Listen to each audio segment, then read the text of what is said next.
Okay, so basically, my job will be to kind of fill in some of the gaps, or rather, I mean, illustrate some of the basic aspects in the process that Jose builds effective field theories in great details. So the first lecture, that I'm going to talk about is going to recapitulate the basic ideas of standard model of particle physics. Now, most of you already know it very well, but it's good sometimes to look back into all these fields and terms and the gauge symmetries, the quantum numbers associated with each of these particles, so that when we go along, it is easier for us to understand what exactly we are talking about. Okay, so this is the standard model in a cup of tea. But in the process of this talk, I mean, we will talk about, we all know that the standard model talks about electromagnetic weak and strong interactions together, gravity is omitted, and some of the basic principles that we talk about is, of course, the method is quantum field theory, the principle of gauge invariance takes a key role, and etc.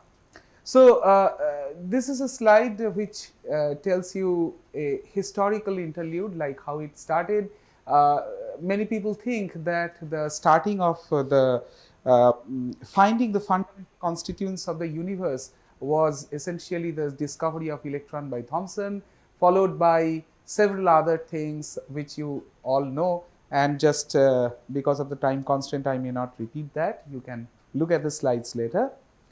And standard model is essentially constituted of this many particles. We know that there are quarks and leptons, there are force carriers which are gauge bosons, and there is this piece which is called Higgs boson, which has been the most significant discovery of particle physics of late. Okay, all right, so let's move on. And when we talk about the observables, most often we talk about cross sections and decay. And once again, this is something that you all know, that when two particles collide and produce two other stuff, it can give you number of events, which in a more formal way we talk in terms of cross section. And this has essentially these pieces, the one part which is called the initial flux, how exactly the particles are colliding, how many of them, and etc. There is something called the phase space. For example, if your center of mass energy of a collision is very small and the particles that you are trying to produce are very heavy, then you cannot produce it. That's the basic idea of phase space. And then there is something which is inherent to the kind of process that you are looking into, and that is what is called the matrix element of the interaction. So these are, and many a times, instead of talking about the full cross section, you talk about differential cross sections, the differential distributions, in terms of the produced angle or phase space and so on. And most of the particles, the heavy particles, so Jose was trying to classify that there are heavy particles and light particles, but within the standard model, excepting for the lightest electrons, say for example, all the heavier leptons are unstable, they decay into the lightest of its kind. And all the gauge bosons, excepting for photon, they also decay. So therefore, most of the particles are not stable, and the decay width can be computed by what is called the similar process. And the only thing that is not here, that is not there in the decay width, is the initial flux, because it's a particle which is sitting at rest and decays to two pieces, and this is how exactly you can calculate. And if it decays to many particles, then the total decay width is a sum of that, and the individual channels can be calculated via this, what is called the branching ratios, and the total decay can be related to the lifetime via the inverse one. Okay, so let's get back to a basic of the construction of this standard model. Let's first talk a little bit about quantum electrodynamics, because that is a key thing. So the principle of gauge invariance is very important here. Like, we all know about the Dirac-Lagrangian. So this is psi bar I gamma mu del mu psi minus m psi bar psi. This is the what you call the free Dirac-Lagrangian. Now, if you take a transformation on psi, which is like a global transformation, like e to the power I q x psi x, then the bar of it will transform exactly like e to the power minus I q x, and in that case this slide is it's not behaving properly, I'm sorry. So the basic point is that you can I mean it's clearly in under global symmetry, the Lagrangian is invariant, but when you do a local transformation like psi x going to psi prime x, which is e to the power I q chi, psi x and psi prime bar will be then this guy. But when you look into the derivative term, then the derivative will also act upon this parameter which is locally space-time dependent, and so therefore there will be an additional piece, and so that will not keep the Dirac Lagrangian invariant. So therefore, there is a problem in actually addressing that thing. But this slide doesn't work. So I'm sorry, but maybe we should go back to the PPT. This PDF is not working correctly. I don't know. Yeah. Okay. So yeah. So this is the point that this Lagrangian, the free Dirac Lagrangian, is not invariant under U1 local gauge transformation. So in order to keep the Lagrangian invariant under the gauge transformation, we need to bring forth some other fields. So that's what we would like to do. So so basically what one does that instead of this usual partial derivative, people introduce this covariant derivative, which is defined in terms of del mu minus IQ mu psi, where mu is what is called the gauge fields. Now, together with the fact that mu also transforms, it has a freedom so that it can go from mu to mu prime, which is equal to mu plus del mu chi. If we keep these two transformations together, then we can show that d mu psi prime will be exactly equal to e to the power I q chi d mu psi, and that will make the kinetic piece invariant. So this derivative term of this local parameter, so that get cancelled, and d mu psi prime is exactly equal to e to the power I q chi d mu psi. And in a sense, we can say that the kinetic piece psi bar prime I gamma mu d mu psi prime, this is equal to psi bar I gamma mu d mu psi, so which is invariant. So the Dirac Lagrangian remains invariant under local gauge transformation when we change this partial derivative to covariant derivative, introducing this piece gauge field in it. And in this process, what we do that once we write this Lagrangian in terms of the covariant derivative, we have the free Dirac Lagrangian plus this interaction term, which is essentially the interaction with the photon. So this interaction with the photon is proportional to the charge q, which is the U1 charge, and one can find the equation of motion via Euler-Lagrange's equation, where now this equation turns like I gamma mu del mu psi minus m psi is equal to q gamma mu psi.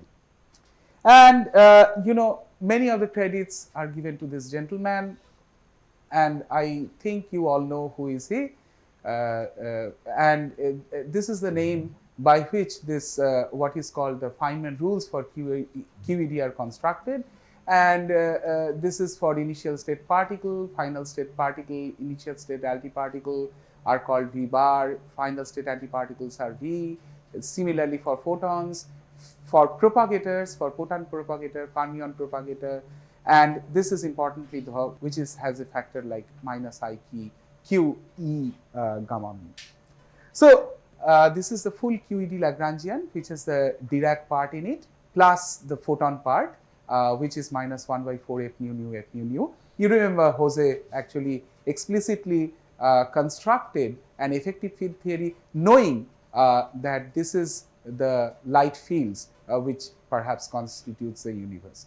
Okay, so f mu nu is what is called the field strength tensor, and it is explicitly written in terms of del mu nu minus del nu mu, where mu and nu are the photon fields. And the way that we write it in terms of f mu nu is because this part of the Lagrangian is actually the also invariant under U1, where you remember mu goes to mu minus del mu chi. So there are, once you construct a beautiful theory, the taste of pudding lies in eating. Unless it is tested in experiments, it's not the theory of nature. So what did QED do? That QED actually paved the way for something called the observation of Lamb shift in hydrogen atom, and that that Willis Lamb, he won the Nobel Prize for observing this, and this was calculated using QED. And this is very interesting that the anomalous magnetic moment of electron was actually calculated very, very accurately. So the theory gives you a prediction like this, up to alpha to the power 5 order, where the experiment actually measures it very accurately. The accuracy is almost like 1 part in a billion, and this was one of the major things for which people started believing in QED to a great extent. So this was a success for this kind of a construction. And immediately once we sort of know this kind of QED, then we can calculate this kind of interaction like E plus E minus going to mu plus mu minus, and following the prescriptions and using the Feynman rules that we have for the QED. And you have the external legs, the vertex factors, the propagators, which constructs this matrix element. And as I told you that once you calculate the matrix element squares for the unpolarized beams, it has to be all the spins have to be summed over for initial and final states, whereas you also have to take the average of the initial state spins, and that is the factor of 1/4 sitting here. Once again it is gone. Okay, so for unpolarized beam, we must take an average of the initial state spins. That's what the point was. And then, if you calculate it, it comes out as simple as e to the power 4 into 1 plus cos square theta. And you can then, calculate the differential cross section. And this is also very simple. And this becomes alpha square by 4 is 1 plus cos square theta, where alpha is, the famous QED constant in terms of E square by 4 pi.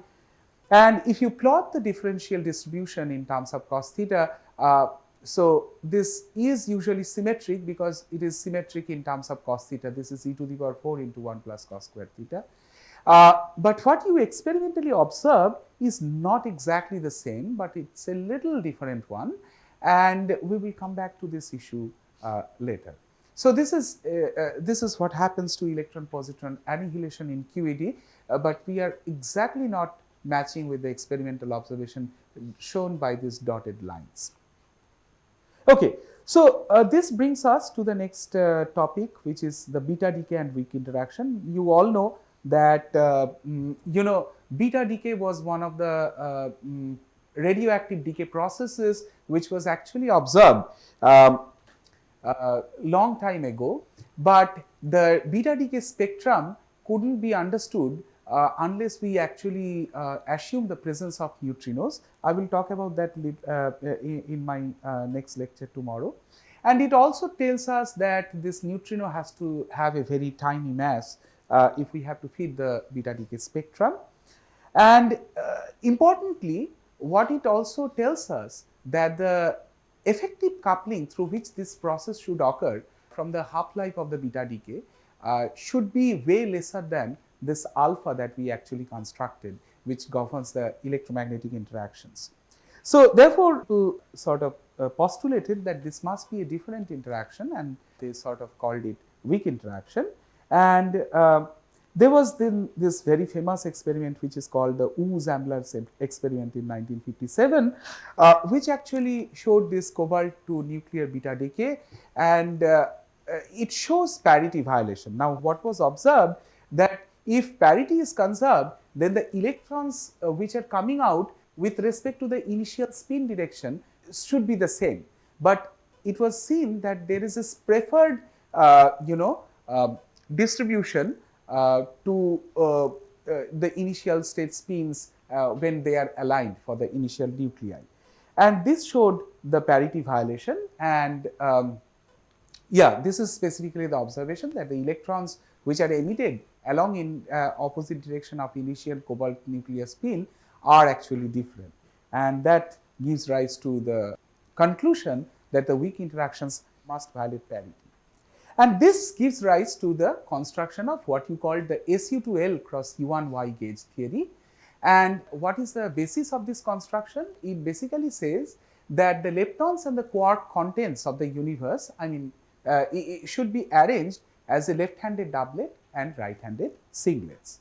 So basically, you have the left-handed doublets, which most often I call this small l, which is basically stands for the left-handed doublets, which constitutes of neutrino, electron, and electron, the left-handed components in it, and the right-handed electron sits as a singlet. It's not a doublet. Similarly, for the quarks, that the left-handed quarks forms a doublet, which we often call capital Q, and the right-handed components sits as a singlet. So the electroweak interaction is essentially embedded in this SU2L cross U1Y theory, where you basically have these doublets which transforms under SU2L. The right-handed components are singlet under SU2, but they have some appropriate hypercharges, which we will show how exactly they are. So yeah, what is the left-handedness and right-handedness? I mean, they are basically the helicity eigenstates of the fermions. You can say that the right-handed particles are essentially those where the spin and the momentum are aligned. For the left-handed case, actually it's in the opposite direction. And formally, left-handedness is defined like half into 1 minus gamma 5 psi, which is often called this projection operator PL psi. And similarly for psi r, it is half into 1 plus gamma 5 psi, which is PR psi, and this follows the projection operator. And in gamma 5, in Dirac-Pauli representation is 0 I 0, with having those following properties. So yeah, why do we distinguish between left and right-handed cases? Just because, I mean, in weak interactions where parity is violated, they behave differently. So that's basically once again the answer. So now we construct this gauge theory, the electroweak interaction under SU2L cross U1Y.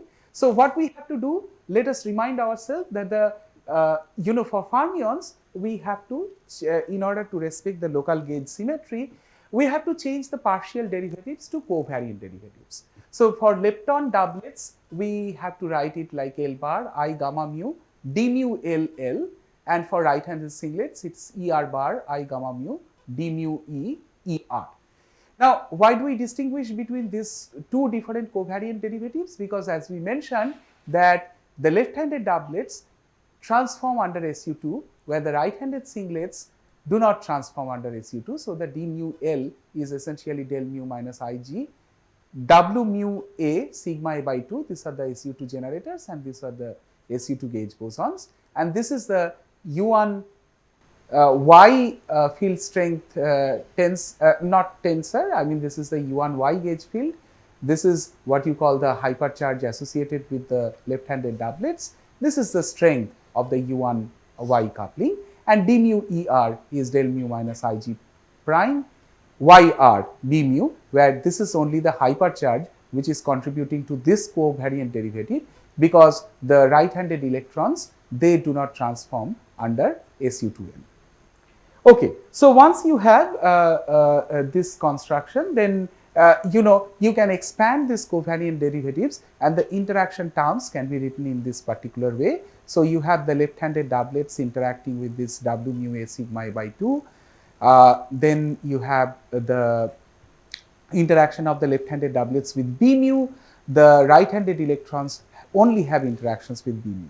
Now, you have to basically do this calculation. I mean, it's not very difficult, but once you expand those terms, what you actually obtain is that there is a charge current interactions between the electron and neutrinos with this what you call W mu plus minus, which is a combination of W mu 1 and W mu 2, and which gives you vortices of this particular way.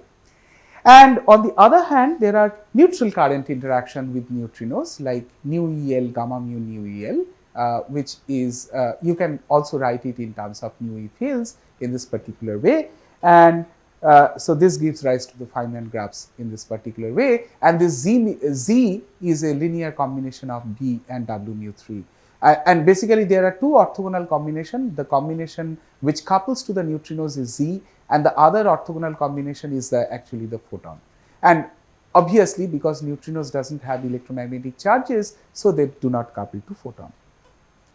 And in this process, this is the Weinberg angle, which is the ratio of G prime by G, tan theta W is equal to this, and YL is equal to minus half. So this YL that we introduced as the hypercharge for the left-handed doublets has to be equal to minus half, so that the neutrinos only couple to Z. And sin theta W and cos theta W, the sine and cos of the Weinberg angle has to be related to this strengths like G prime by square root of G square plus G prime square, and the cos of theta W is G by square root of G square plus G prime square.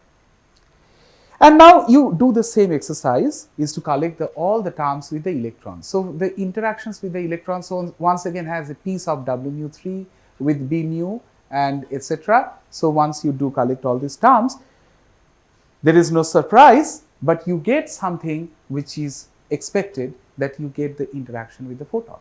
Okay. So, so when you collect the terms with electron, there is one term which is actually just the QED coupling, the one that we actually started our discussion with, E bar gamma mu E A mu with E0. Here there is an important choice that YER, the hypercharge of associated with this ER field, is equal to -1. And there is another thing which is this E is equal to G prime cos theta W. So this is remarkable that in this SU2L cross U1Y construction, we could actually correctly embed the electromagnetic interactions. And similarly, you do the same exercise to couple all the terms with Z, and what you get is a term which is like this, that it has a vector part CV gamma mu and an axial vector part which is CA gamma mu gamma phi term. And this CV and CA, these are actually related to this isospin and hypercharges. So the magic relation that embeds or that rather relates the electromagnetic charge with this isospin and hypercharge is this guy, that Q is equal to T3 plus Y. Now let's check how it actually does the case. You remember, for this left-handed doublet, we constructed this doublet with mu EL and EL, right? Now for this doublet, the T3 is actually plus half for the upper component and is equal to minus half for the lower component. And with YL equal to minus half, you can put it here. You can see that this Q is turning out to be 0. And for this one, this is actually is equal to -1. And the same check you can do for ER. Remember that we said that the reason that we could embed electromagnetic interactions in this whole picture was actually to have T3 YR is equal to -1, because T3 of ER is equal to 0. So this is actually equal to so that the charge of right-handed electron is also -1. So this brings us to the summary of weak and electromagnetic interactions. So basically you have the kinetic terms, and then you have the charge current interactions with electrons and neutrinos, the photon interaction with electrons, then you have the both neutrinos and electrons interacting with the Z in the form of CV minus CA gamma phi, and then these are the kinetic terms associated with the gauge bosons, and these are the Feynman graphs that you have. These are the couplings of the electrons and neutrinos with the gauge bosons, and these are the gauge boson self interactions. And once this electroweak Lagrangian was established, there was a very important Nobel Prize to Salam, Glasser and Weinberg. So now we are in a position to revisit this electron-positron annihilation. So basically you have photon mediation, but you now know that there is a Z mediation here. So therefore, when you compute the matrix element squared, you have to take both these things in together. And once you compute the annihilation cross section, you can now see a beautiful Z peak here around this point, and that led to the discovery of the Z boson. But at the same time, there is also very importantly, we could actually explain the forward-backward asymmetry once we took the interference with the Z-mediated interaction. So that asymmetry in the differential distribution could also be explained. So then we have the strong interaction or QCD. We are not going to elaborate too much on this part. Basically, it's a similar exercise that it's also a SU3 gauge theory, and basically now you say that only quarks feels that they take part in this kind of strong interactions, and so the transformation has to be just aided with the SU3 generators, which are the TAs, which are the Gell-Mann matrices, and you do a similar exercise like changing your usual derivative to a covariant derivative, which has this piece with generators associated with the gluons. There are 8 gluons corresponding to this SU3, and then you can find out the interactions of the quarks with the gluons proportional to the strong interactions. And of course, these generators are 3 cross 3 matrix, so Q must be a column vector. So there are 3 colors associated with the quarks, and some people call it red, green, and blue in this particular assignment. And then you can write the QCD Lagrangian also, and you have the Feynman rules for the QCD very similar to the electroweak Lagrangian that we had. The only difference between the electroweak and QCD is the point that the quarks do not exist freely in nature. They always form these bound states called baryons and mesons, and they form this kind of jets once the QQ bar comes out. So in a very similar way that we calculated E plus E minus to mu plus mu minus, you can calculate E plus E minus annihilation to 2 jets, and the only difference is that when you calculate E plus E minus to mu plus mu minus, it is as simple as 4 pi alpha square by 3s, whereas for 2 jets, this is simply multiplied by a factor of 3, and this factor of 3 comes because of the color, and there is another factor which is q square, which are essentially the charges associated with the quarks. And this is something which is experimentally verified. So this together with another fact that QCD coupling also runs, and the running is actually dictated by this particular formula and this kind of graph which you actually could probe in the experiment. It was actually proved that SU3 gauge theory is a good way of representing perturbative QCD, and then there was a Nobel Prize in 2004.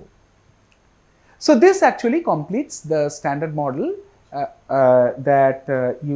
it's basically a C3C cross SU2L cross U1Y gauge theory, and this is the full gauge Lagrangian associated with the standard model, which has all the pieces of all the fermions, all the field strength tensors, etc., etc. I mean, which I do not need to repeat any further.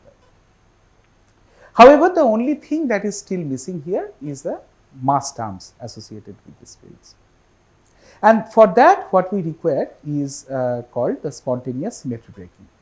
So it is easy to understand that mb square b mu term you cannot write explicitly, just simply because you have a transformation for b mu which is like b mu prime equal to b mu plus del mu chi. That makes this kind of term non-invariant. Fermion masses are not allowed just because we have already seen that the left-handed, because whenever you try to write the mass term associated with the fermion like psi bar psi, they will actually mix the helicities, like it will be psi L bar psi r plus psi r bar psi L. And because we know that the left-handed components form a doublet and the right-handed parts forms a singlet, this is not also invariant under the standard model. So therefore, neither the fermions nor for the gauge bosons we can write the mass terms. So therefore, what is apparent that we must break the SU2L cross U1Y symmetry in somehow so that we can generate the adequate mass terms.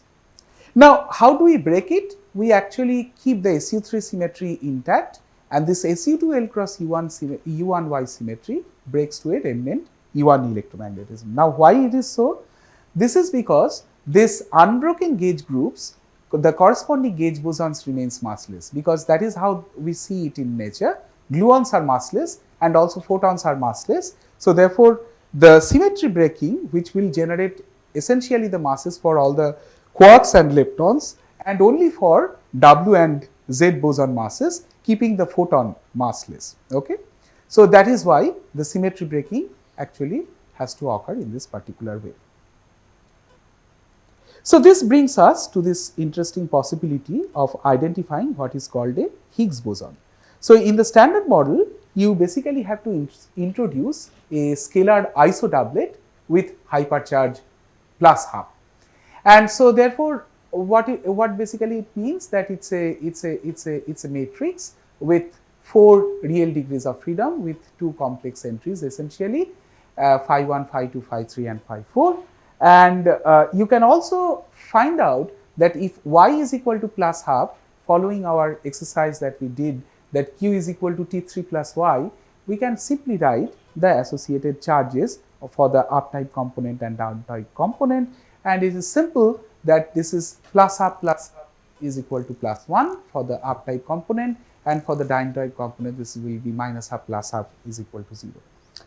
All right. So then you want to write the SU2 L cross U1y gauge invariant Lagrangian involving the Higgs field, and this is how you should write. So there is a kinetic piece with a covariant derivative acting on the Higgs field, and this covariant derivative is del mu minus Ig W mu A sigma A by 2 minus Ig prime half B mu. This half is associated with the hypercharge of the Higgs field that we have already assigned, and then there is a scalar potential.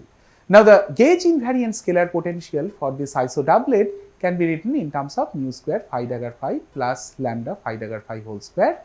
And if we keep mu square greater than 0, then there is no non-zero vacuum expectation value. But if you have mu square less than 0, then there is a non-zero vacuum expectation value.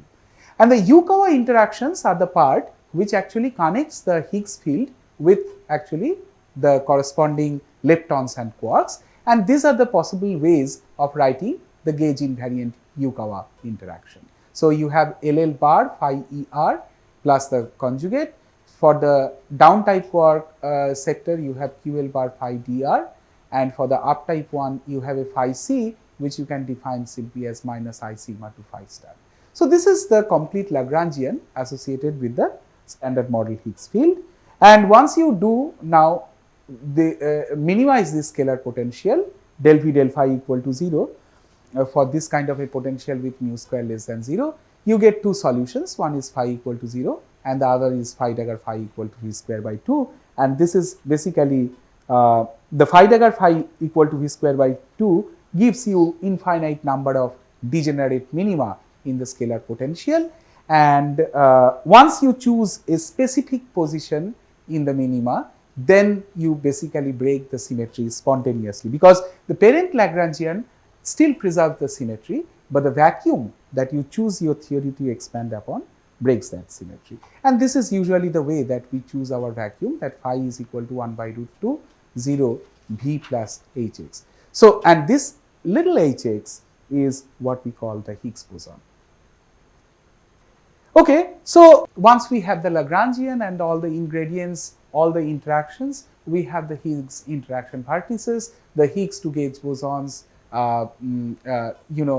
one Higgs to 2Z boson, one Higgs to 2W, 2 Higgs to 2Z, etc., etc. And this essentially arises from the kinetic term.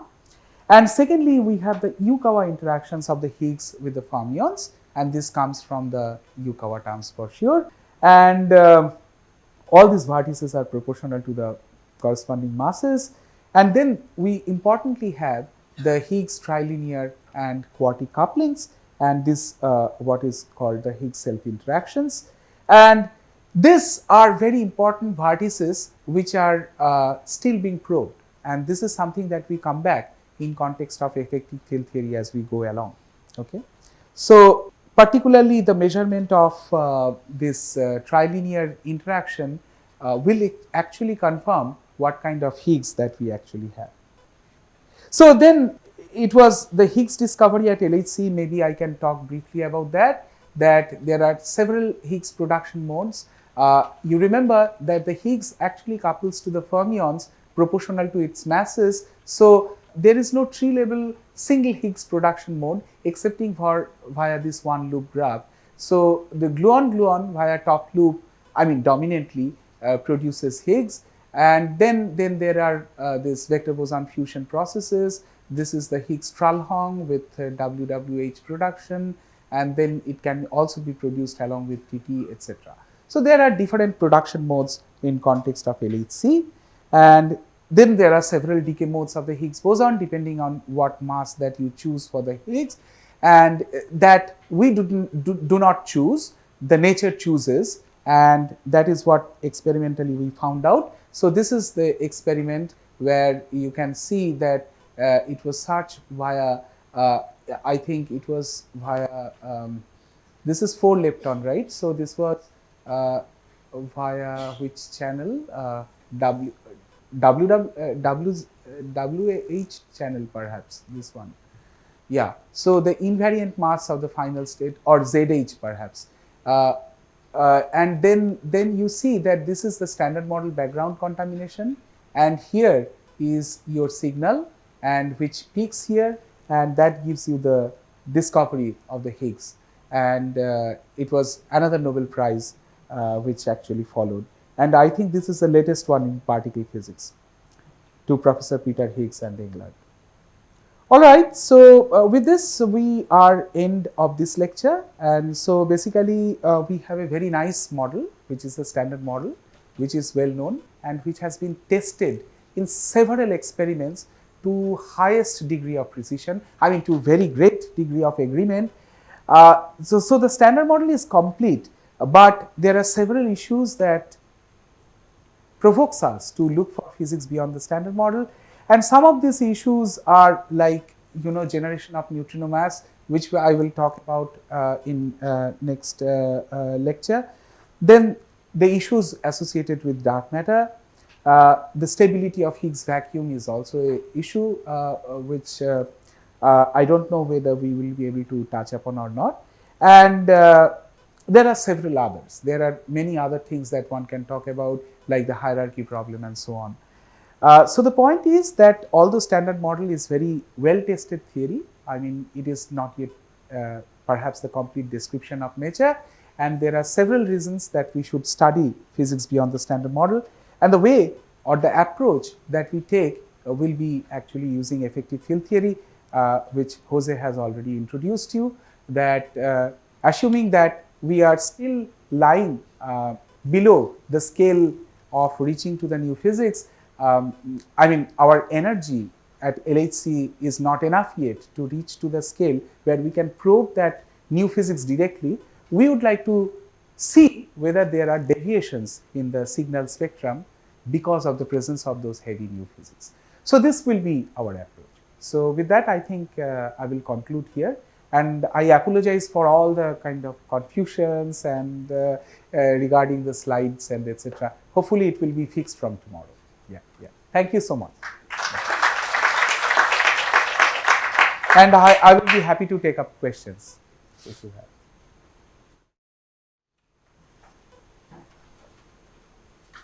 I think this part is all known to you, so therefore it's kind of obvious.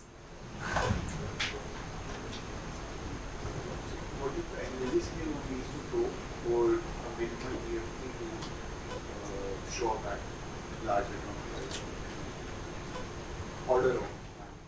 I mean, EFT to show up means, see, the point is, okay, so you are saying that a minimum deviation from the standard model prediction.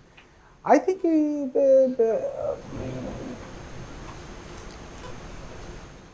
it's a TV scale. I mean, there are issues with LHC. I mean, when you are trying to probe EFT at LHC, there is a big fear because it's a hadron collider which has energies of 14 TeV. Now, ideally, when you want to prove an effective field theory at a collider, in principle, your center of mass energy should be less than the new physics scale. So, in that sense, if you have to really talk about effective field theory at Large Hadron Collider, that makes your new physics scale as heavy as 14 TeV. But the point is, it is not necessary to have the new physics scale that heavy. simply because of this thing that whenever you produce, suppose you are producing Higgs Tralong, and there is an effective operator contribution or effective theory contribution to this Higgs, ZZ Higgs or WWZ Higgs vertex, or it is giving you some new 4-point interaction. Then what you can do, that you can plot the invariant mass distribution of whatever final state that you are looking for the signal. Now, if the distribution of the signal, peak of the distribution is lying below the lambda that you have assumed to produce that signal, then you can say that the bulk of the production essentially has happened less than the LRG scale associated with the new physics. So, in that case, therefore, at LHC, I think we can still, it's a very case dependent, like what exactly is the new physics contribution that you want to probe. Like if you want to probe the Higgs physics effective scale or effective operator contribution, I think it is still possible to have a TeV scale new physics. But suppose you want to probe trilinear gauge coupling, then the energy scale associated with it will be way, way heavier. So, this depends on the kind of process that you are interested to probe.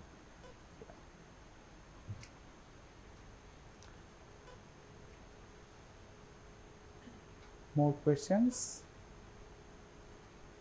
Okay, if not, then we break for lunch now, and we assemble here at 2:30 with the second lecture by Jose, and then then we will have a tea break, and after the tea break we will have the guest lecture by Joydeep. Okay, so that's the way that we go. Thank you.